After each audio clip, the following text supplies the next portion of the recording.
In today's video, I am sewing Simplicity 1221, a 1940s apron.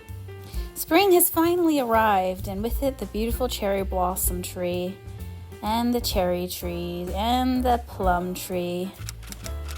I hope you like and subscribe and share this video. So let's go ahead and jump in and grab the pattern. I've reorganized my patterns again, put nice little labels, which makes it so much easier to find things. And this is the pattern we're going to be doing. It is a reproduction pattern. It has 4 different aprons. And I'm going to be making the first design. Here I have different fabrics that I put together because I thought about doing kind of a quilted apron, but I ended up not after all because I had enough in one piece. So here we have the pattern uncut, and the instructions, and so this is what we're going to do. We have to double check the yardage requirements for that, and I think it's going to be really cute. So I'll just make the first one because it requires the least amount of yardage. That's really the only reason, because I didn't have a lot of fabric. So the other ones I hope to make in the future, but I didn't want to use up all of my scrap pieces. And also this video would be really long and it would take longer than the 2 weeks that I have. So let's look at how to lay this out and any instructions that are on the very front part. And then we're going to be ready to go ahead and cut the pieces out. So it looks like I'm going to be needing 4 pieces. So I've just got to find those 4 pieces and cut them out, and everything else I will fold again. So it's factory folded and ready for later. And I'm going to be making the largest size here. Got my handy dandy scissors. And I've cut out all the pieces now. So now I've got to take them over to the ironing board and iron each piece so it's nice and smooth and flat. There's a back-facing piece, a pocket piece, the ties, and then just the front of the apron, which is kind of a unique shape, which is partly also why I wanted to do this one.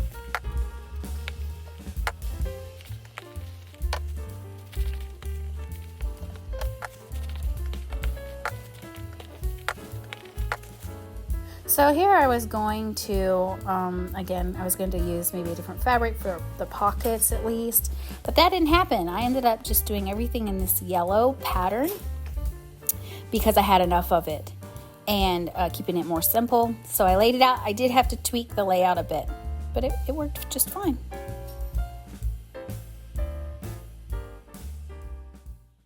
I have all the pieces cut out.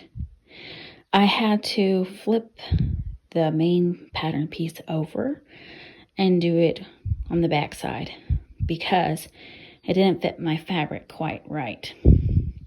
But I think it's okay because if it's reversed, it'll just be slightly different, and most of the pattern is identical on either side. The other adjustment I made was I added an inch to each side of the ties to make it just a little bit longer. And then that was the only adjustments I've made so far. So, okay, let's start putting this together. So here are the instructions. Sorry, I'm always out of breath. It's because of the pregnancy. I have been out of breath from the beginning. So, yeah, we'll wait for that 3rd trimester. Let's see how huffy we get. So anyway, let's go ahead and just read these instructions. It says, fold pocket in half, a long fold line with wrong sides together. Apply double fold bias tape to raw edges, turning under ends at upper edge as shown. See general directions for applying double fold bias tape. On outside, pin pocket to right side of apron, placing corners of pocket at large dots. Stitch close to side and lower edges. Fold tie ends in half lengthwise with right sides together. Stitch leaving end with small and large dots open. Trim seam and corners. Turn tie ends right side out, press. To gather ends of tie ends, stitch along seam line and 1/4 of an inch inside seam line using a long machine stitch. Pin tie ends to wrong side of apron at side edges, matching small and large dots. Pull up gathering stitches to fit. Baste. With right sides together, stitch back yoke to apron at shoulder seams. Direction is here. Apply tape to raw edges of apron, turning under and having ends meet at corner back. Press tie ends out, pressing tie ends away from apron on outside stitch straps to tape over previous stitching. Okay, so I read it all, but of course I'll have to think. And it looks like the first thing we'll do is apply bias tape. So let's go ahead and look at those directions. Double fold bias tape comes with one side slightly wider than the other. The wider side is used on the inside, so that when the tape is stitched in place from the outside, both edges are caught in stitching. To finish edges, slip the project between the folds of bias tape, placing the raw edge against the center crease and the wider fold edge of the tape on the inside of the project.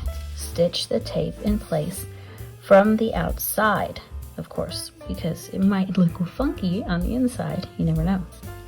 Being sure to catch in the folded edge on the underside. Curves. If tape is applied to curved surface, first pre-shape it with a steam iron. For an inward curve, stretch the double edges and press. For an outward curve, stretch the fold edge and press. Tip to shape trim, place trim along the pattern tissue and then follow instructions above. Corners. Encase one edge all the way to raw edge of fabric. Raise presser foot and cut the thread. Turn tape around corner and pin in place. Fold tape diagonally on both sides of the corner, lower needle into diagonal fold and stitch the remaining side. Ends. When tape completely encloses an edge, arrange to have ends meet at a seam. Then turn both ends under where they meet and back together invisibly after stitching on tape. Okay. All right, and then there's some pictures here to really show you how to do that. Do I have double fold bias tape? That's the question. I think I have some. Do I have one that will go with this pattern and enough of it? If not, I'm gonna have to make it. Let me check my stash. So of course, the first rule is look at your notions and make sure you have them before you start your project. Well, obviously I didn't do that. Naughty. Oh well. 2 packages of 1/2 inch wide double fold bias tape is what I need. Doesn't tell you actually how long one package is, unless I have one package. Well, we'll have to go see what's in my stash. So this is my stash. I recently reorganized it, believe it or not. Over here I have, I forgot the word, elastic. And I've got even really big elastic. These are ribbons. This is actually a fur trim from a hood that I kept. It's real fur. I don't know when I'll ever use it. This is double fold bias tape here. But it looks very narrow. This is 5 yards. Is 5 yards enough to go all the way around? Okay, so I could measure, or I could just pin it around and see if it fits. So I'm gonna do that. I'm gonna see if it fits this vintage 5 yards bias tape. I'm gonna try it. For better or for worse. All right, so I have about half of it pinned. Obviously you can see right there, it's not perfect. But I'm gonna do it all the proper way. But I've decided, yeah, I should just order more bias tape because I'm not gonna have enough. I have to bias tape the pocket. I have to bias tape the neck as well as the neck facing,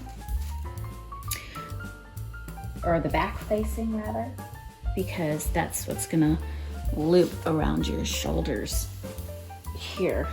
It's gonna connect here and then loop around, and that's what's gonna hold on your apron. So I definitely am gonna need more bias tape. And although I could make it, I don't have that little tool that makes it easy. And I just don't want to put the effort when it's really cheap. So I will order 2 more packages of this, and I will stop here for today. All right, so now it's the next day. I wanted to show you a closer image of our beautiful cherry blossom tree, which is gone ever so quickly. Okay, so now I decided, and before doing any of the bias tape, which finally came in the mail, actually it came fairly fast, a couple days later, to go ahead and do the back facing stitch, or pin that so that it can be stitched at the same time as when I stitch the bias tape to the pocket. The first instructions actually say prep the pocket, but I thought, why not go ahead and pin this too, because I will do bias tape all the way around the inside and the outside of this. So there's that. And the pocket, I just did what the instructions said. So you're gonna do wrong sides together, and then I wanted to iron that, and then you're just gonna pin your bias tape all the way around the edge, well, around the raw edges, and it makes a nice neat pocket. So here's my bias tape. I do have 2 packages. I went with, instead of a baby blue, I went with kind of like a periwinkle, or like a washed denim color. I don't know what color this is. Can't remember what it said on the package. And I used my little fabric clips, and then I went ahead and followed the positioning that I marked with a water-soluble pen onto the front of the apron. And I took that to the machine to stitch on. And then I went ahead and pinned the bias tape around the inside of the neck hole. So this is including the back facing and the front where your neck goes. And these little clips are really handy. I thought they were easier to use than pins. Normally I prefer pins, but when it comes to small bias tape, these worked really, really well.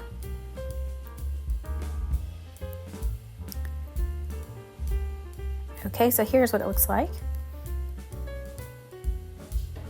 Then I went ahead and did the bias tape all the way around the outside of the apron. And this part took the longest, of course, because you've got to fold it in certain areas and press it. And you have to press around the curves like it says to do. So it took a little time. It's not perfect, but definitely my best work with bias tape so far. I learned a lot about bias tape. Okay, and then the last part was just to finish up the tie ends. So you fold the tie end in half with right side together, and you stitch around 2 ends. Then you leave this part open, so you flip it through, press it, push out your corners, and then fold those raw edges over, stitching it down onto the apron. So this is my finished tie here, and all I have to do is stitch it on the apron. And here's what she looks like. I think it turned out cute. Simple, but cute. I was gonna add more trim, but I didn't in the end. But I still really liked it. So let me show you the back of it, and then I will go ahead and try it on for you.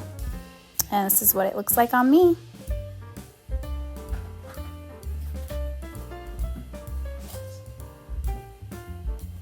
I like the unique look of this. I never see this kind of a shape in any kind of apron, any modern apron. So I think it's really special and unique. Thank you so much for watching this video. I will see you next time, and as always, I really appreciate when you like and subscribe and share. That means the world to this channel and it really keeps me going. All right, thank you, and I'll see you in the next video.